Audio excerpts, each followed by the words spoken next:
രണ്ട് മഹായുദ്ധങ്ങൾ വിതച്ച ദുരന്തം മൂലം ദശലക്ഷക്കണക്കിന് ആളുകൾ കൊല്ലപ്പെട്ടത് 20-ാം നൂറ്റാണ്ടിലാണ്.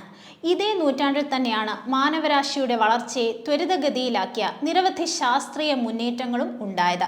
എതിരാളികളെ ആക്രമിക്കുവാനും കീഴ്പ്പെടുത്തുവാനും ഉപയോഗിച്ച പല യന്ത്രങ്ങളും വാഹനങ്ങളും ഒക്കെ യുദ്ധകാലത്ത് രൂപകൽപ്പന ചെയ്തവയായിരുന്നു.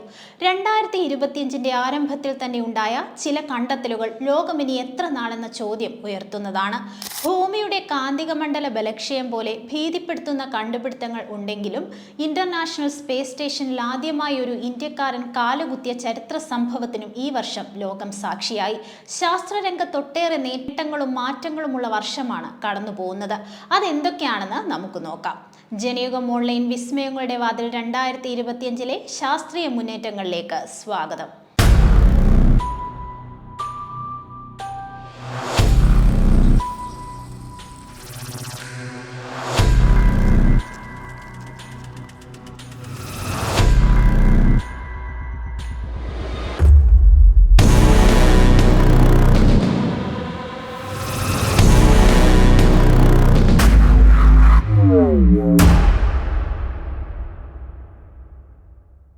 ഭൂമിയുടെ കാന്തിക മണ്ഡല ബലക്ഷയം കാരണം ഭൗമോപരിതലത്തിലേക്ക് ഹാനികരമായ റേഡിയേഷൻ എത്തിയേക്കാമെന്ന ഗവേഷകരുടെ മുന്നറിയിപ്പിനെ വളരെ ഭീതിയോടെയാണ് ലോകം കണ്ടത്. കാന്തിക മണ്ഡലത്തിൽ ദുർബലമായൊരു മേഖല തിരിച്ചറിഞ്ഞതിനാലാണ് ഈ അപകട സൂചന നൽകൽ. ഈ പ്രദേശമാണ് സൗത്ത് അറ്റ്ലാന്റിക് അനോമലി എന്ന് അറിയപ്പെടുന്നത്.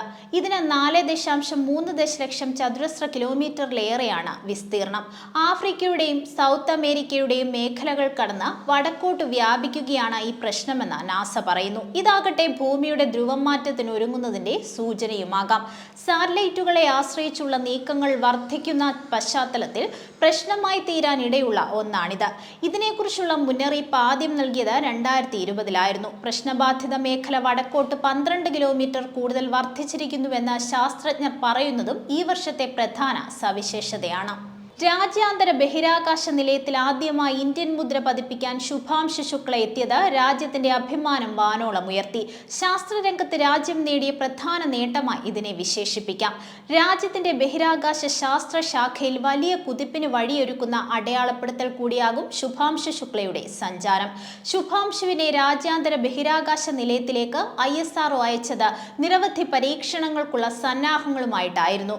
ഭക്ഷ്യവിത്തുകളുടെ വളർച്ചയും വിളവും പാരാമാക്രോബയോട്ടസ് വിഭാഗത്തിലെ സൂക്ഷ്മ ജലജീവികളുടെ ബഹിരാകാശത്തെ അതിജീവനം, മൈക്രോ ആൽഗയെ സൂക്ഷ്മ ഗുരുത്വബലം എങ്ങനെ ബാധിക്കും തുടങ്ങിയവ കേന്ദ്രീകരിച്ചാണ് സംഘം പഠനം നടത്തിയത്.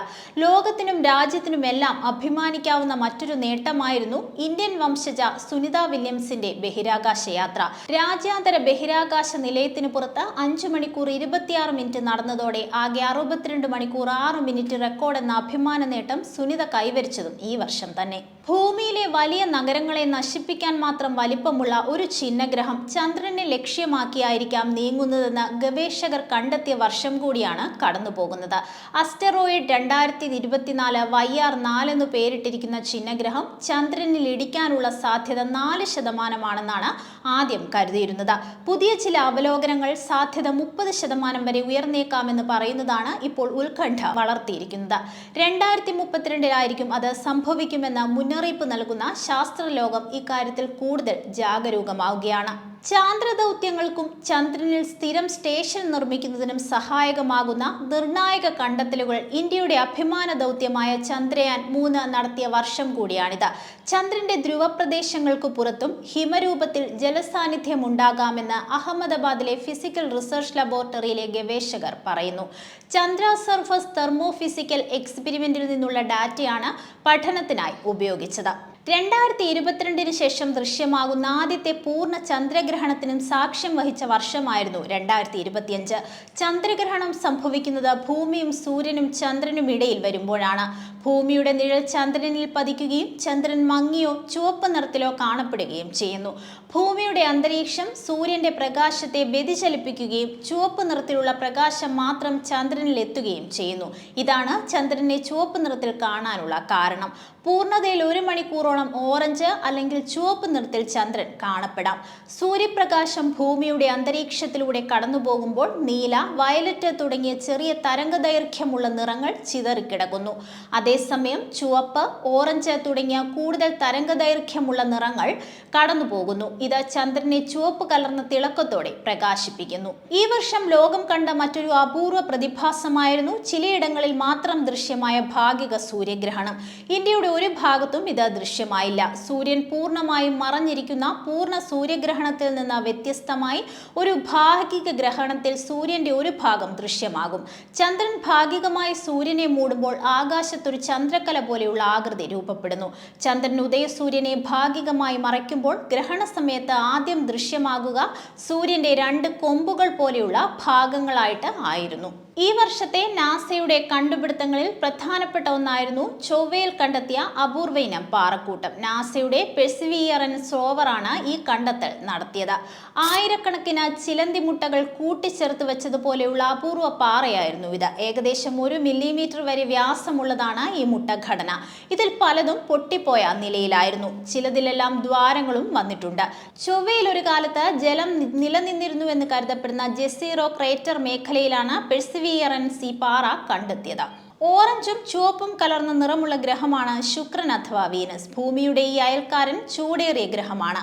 മലകളും കുന്നുകളും കുഴികളും അഗ്നിപർവ്വതങ്ങളും ഒക്കെ നിറഞ്ഞ സ്ഥലമാണിവിടെ. കുറഞ്ഞത് 85,000 അഗ്നിപർവ്വതങ്ങൾ ശുക്രനിൽ ഉണ്ടെന്നാണ് കരുതപ്പെടുന്നത്. ശുക്രന്റെ ഈ അഗ്നിപർവ്വത സ്വഭാവത്തെ പറ്റിയുള്ള ഒരു കണ്ടെത്തൽ ഈ വർഷത്തെ ശാസ്ത്രലോകത്തെ മറ്റൊരു പ്രധാന സംഭവമായിരുന്നു. ശുക്രന്റെ പുറന്തോടായ ക്രിസ്റ്റൽ നടക്കുന്ന കൺവെക്ഷൻ എന്ന പ്രവർത്തനമാണ് ഗ്രഹത്തിന്റെ പുറന്തോടിൽ അഗ്നിപർവ്വതങ്ങളുടെ ആധിക്യം ഉണ്ടാക്കിയതെന്ന് US-ലെ വാഷിംഗ്ടൺ സർവകലാശാലയിലെ ഗവേഷകർ പറയുന്നു. ഭൗമശാസ്ത്ര പഠനത്തിൽ കൺവെക്ഷൻ എന്നാൽ ചൂടേറിയ പദാർത്ഥം ഉയരുന്ന, തണുത്ത പദാർത്ഥം താഴുന്ന അവസ്ഥയാണ്. ഭൂമിയിൽ ഈ പ്രവർത്തനങ്ങൾ നടക്കുന്നത് മാന്റിൽ എന്ന മധ്യപാളിയിലാണ്. ഈ വർഷത്തെ നാസയുടെ പ്രധാനപ്പെട്ട മറ്റൊരു കണ്ടെത്തലായിരുന്നു ഭൂമിയിൽ നിന്ന് 250 പ്രകാശവർഷം അകലെ സ്ഥിതി ചെയ്യുന്ന 2 ഗ്രഹങ്ങൾ. ഡ്രാക്കോ നക്ഷത്ര സമൂഹത്തിലാണ് ഇവ സ്ഥിതി ചെയ്യുന്നത്. സൂര്യനേക്കാൾ വലിപ്പം കുറഞ്ഞതും കൂടുതൽ തണുത്തതുമായ ഒരു നക്ഷത്രത്തെയാണ് ഇരു ഗ്രഹങ്ങളും ഭ്രമണം ചെയ്യുന്നത്. നാസയുടെ ടെസ്റ്റ് ടെലിസ്കോപ്പ് സംവിധാനമാണ് ഈ ഗ്രഹങ്ങളെ കണ്ടെത്തിയത്. ഇതിലൊരു ഗ്രഹം ഭൂമിയേക്കാൾ അല്പം കൂടി വലിപ്പമുള്ളതും പാറക്കെട്ടുകൾ നിറഞ്ഞതുമാണ്. ഈ വർഷം US നടത്തിയ ശാസ്ത്രലോകത്തെ മറ്റൊരു കണ്ടെത്തലായിരുന്നു സ്റ്റീലിനേക്കാൾ കരുത്തുറ്റ പുതിയ മിശ്രലോഹം. ചെമ്പ്, ടൻഡാലം, ലിഥിയം എന്നിവ ചേർന്ന ഈ മിശ്രലോകത്തിന് തീവ്രമായ താപനിലയും സമ്മർദ്ദവും അതിജീവിക്കാനുള്ള ശേഷിയുണ്ട്. വ്യോമയാന പ്രതിരോധ രംഗങ്ങളിൽ ഇത് വളരെ ഉപയോഗപ്രദമായിരിക്കുമെന്ന് ഗവേഷണത്തിന് നേതൃത്വം വഹിച്ചവർ പറഞ്ഞു. 800 ഡിഗ്രി സെൽഷ്യസ് വരെയുള്ള താപനിലയിൽ വരെ ഈ മിശ്രലോകം സ്ഥിരത കാക്കും. ഭൂമി എന്ന ഗ്രഹമാണ് പ്രപഞ്ചത്തിൽ ജീവനുള്ളതായി മനുഷ്യർക്കറിയാവുന്ന ഒരേയൊരിടം. ഇതിനർത്ഥം മറ്റു പ്രപഞ്ചയിടങ്ങളിലൊന്നും ജീവൻ ഇല്ലെന്നല്ല. ഭൂമിയിൽ എത്ര കാലം ജീവൻ നിലനിൽക്കുമെന്നുള്ളത് ശാസ്ത്രലോകത്തെ ഇപ്പോഴത്തെ ചൂടൻ ചോദ്യങ്ങളിലൊന്നാണ്.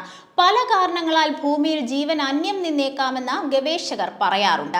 എന്നാൽ ഭൂമിയിൽ ജീവൻ നശിക്കാൻ ഏറ്റവും സാധ്യതയുള്ളത് ഇവിടുത്തെ ഓക്സിജൻ നശിക്കുമ്പോഴാകുമെന്ന് ഒരു കൂട്ടം ഗവേഷകർ പറയുന്നു. അതെന്നാകും സംഭവിക്കുകയെന്ന ചോദ്യത്തിന് ഒരു കൂട്ടം ഗവേഷകർ നടത്തിയ പ്രവചനം ഈ വർഷത്തെ മറ്റൊരു നാഴികക്കല്ലായിരുന്നു. 100 കോടി വർഷങ്ങൾക്ക് ശേഷമായിരിക്കും അത്രേ ഭൂമിയിൽ ഓക്സിജൻ ഇല്ലാതെയാകുന്നത്. ഇതോടെ ഭൂമിയുടെ ജീവൻ നിലനിർത്താനുള്ള ശേഷിയും നശിക്കുമെന്ന് ഗവേഷകർ പറയുന്നു. ഈ വർഷം ശാസ്ത്രലോകത്തുണ്ടായ ദുഃഖകരമായ ഒരു വാർത്തയായിരുന്നു ISROയുടെ EOS-9 വിക്ഷേപണത്തിന്റെ പരാജയം. ഇന്ത്യയുടെ ഏറ്റവും പുതിയ ഭൗമ നിരീക്ഷണ ഉപഗ്രഹമായ EOS-9 വഹിച്ചുകൊണ്ട് ശ്രീഹരിക്കോട്ടയിലെ സതീഷ് ധവാൻ ബഹിരാകാശ കേന്ദ്രത്തിൽ നിന്ന് വിക്ഷേപിച്ച PSLV C-61 വിക്ഷേപണം കഴിഞ്ഞില്ലെന്ന് ISRO അറിയിക്കുകയായിരുന്നു. പുലർച്ചെ 5:59 നടന്ന വിക്ഷേപണത്തിന്റെ 3ാം ഘട്ടത്തിലെ തകരാറാണ് ദൗത്യം പരാജയപ്പെടാൻ കാരണമെന്ന് ISRO ചെയർമാൻ V. നാരായണൻ സ്ഥിരീകരിച്ചു. ശാസ്ത്രലോകത്ത് വലിയ ചർച്ചകൾക്ക് വഴിയൊരുക്കിയ മറ്റൊരു കണ്ടെത്തലായിരുന്നു ഭൂമിയുടെ അകക്കാമ്പിൽ നിന്ന് സ്വർണം പുറത്തേക്ക് ഒഴുകുന്നു എന്നത്. ലിത്തോസ്ഫിയറിനടിയിൽ നിന്ന് പുറത്തേക്ക് വന്ന അഗ്നിപർവ്വത പാറകളിലെ ഐസോടോപ്പുകളെ കുറിച്ചുള്ള പുതിയ പഠനമാണ് ഈ നിർണായക വിവരം പുറത്തുവിട്ടത്. ഭൂമിയുടെ പുറന്തോടിലുള്ള സ്വർണം ഉൾപ്പെടെയുള്ള വിലയേറിയ ലോഹങ്ങൾ യഥാർത്ഥത്തിൽ കാമ്പിൽ നിന്ന് ചോർന്ന് മാഗ്മയിലൂടെ ഉപരിതലത്തിലേക്ക് ദീർഘയാത്ര ചെയ്തതാണെന്ന് ഗവേഷകർ പറയുന്നു. അഗ്നിപർവ്വത പാറകൾ കേന്ദ്രീകരിച്ച് ഗോട്ടെങ് കരീംഗഞ്ച് സർവകലാശാലയിലെ ഒരു സംഘം നടത്തിയ ഗവേഷണമാണ് അകക്കാമ്പിലെ രഹസ്യങ്ങളുടെ ചുരുളഴിച്ചത്. ശാസ്ത്രരംഗത്തെ ലോകത്തിന്റെ നേട്ടങ്ങളും കോട്ടങ്ങളും ഇവിടെ തീരുന്നില്ല. ഇനിയുമുണ്ട് ഒട്ടേറെ വിശേഷങ്ങൾ. അത്തരം വിശേഷങ്ങൾ മറ്റൊരു അവസരത്തിൽ പങ്കുവയ്ക്കാം. ജനയുഗം ഓൺലൈൻ വിസ്മയങ്ങളുടെ വാതിൽ 2025 ശാസ്ത്രീയ മുന്നേറ്റങ്ങൾ കാണുവാനായി സമയം നീക്കിവെച്ച മുഴുവൻ പേർക്കും ജനയുഗം കുടുംബത്തിന്റെ നന്ദി.